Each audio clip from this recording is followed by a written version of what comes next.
હનુમાન બાગડા વિસ્તારમાંથી બાગડાવાળા વિસ્તારમાંથી જે હાડપિંજર મળી આવ્યું હતું એના વિશે જણાવો અને હાલ અત્યારે કઈ રીતની તપાસ હાથ ધરવામાં આવી છે? 23મી નવેમ્બરના રોજ વલસાડ સિટી પોલીસના વિસ્તારનો જે ભાગડાવાળા એરિયા છે ત્યાં સહજાનંદ સોસાયટી વિસ્તારની સામેનું જે ખુલ્લા મેદાનો છે, જ્યાં જાડી ઝાકડાવાળો વિસ્તાર છે, ત્યાંથી હાડપિંજર કંકાલના અમુક અવશેષો મળેલા હતા.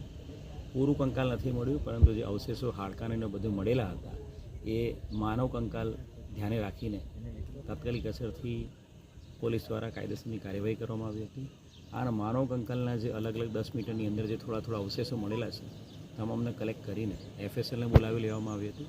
આ તમામ કંકાલ કલેક્ટ કરીને એનું સાયન્ટિફિક પોસ્ટમોર્ટમ કરવામાં આવ્યું હતું.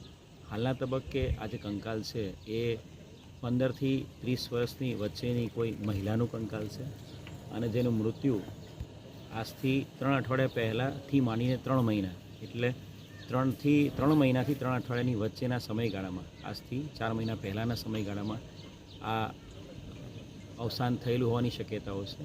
હાલ મૃત્યુનું કારણ ચોક્કસ PMમાં આપેલ નથી. એના જે ફર્ધર FSL એનાલિસિસ ઉપર કારણ પેન્ડિંગ છે. હાલના તબક્કે સમગ્ર જે વિસ્તાર છે એને કોર્ડન કરીને અલગ અલગ માણસો દ્વારા વિસ્તારમાં સર્ચ ઓપરેશન હાથ ધરવામાં આવ્યું છે. સાથે સાથે બાગડાવાળાના સરપંચ અને બાગડાવાળાની આસપાસના ગામડાઓના સરપંચને સાથે રાખીને એમના દ્વારા પણ લોકલ લેવલે પૂછપરછ કરવામાં આવી છે. મીડિયા મિત્રોના માધ્યમથી હું વલસાડ જિલ્લાની અને ખાસ કરીને બાગડાવાળા વિસ્તારની વલસાડ સિટીની જનતાને નમ્ર અપીલ કરીશ, આપના ધ્યાન ઉપર કોઈ પણ જગ્યાએ એવું આવે કે કોઈ મહિલા છેલ્લા 2-3 મહિનાથી મિસિંગ છે અથવા તો આપના કોઈ શંકા જાય કે કોઈ વ્યક્તિ જે રેગ્યુલરલી અહીંયા કામ કરવા આવતું હતું કે અહીં ઓફિસમાં આવતું એ વ્યક્તિ મિસિંગ છે, તો તાત્કાલિક વલસાડ જિલ્લા પોલીસનો વલસાડ પોલીસ કંટ્રોલ રૂમનો અથવા વલસાડ સિટી પોલીસ સ્ટેશનનો સંપર્ક કરો.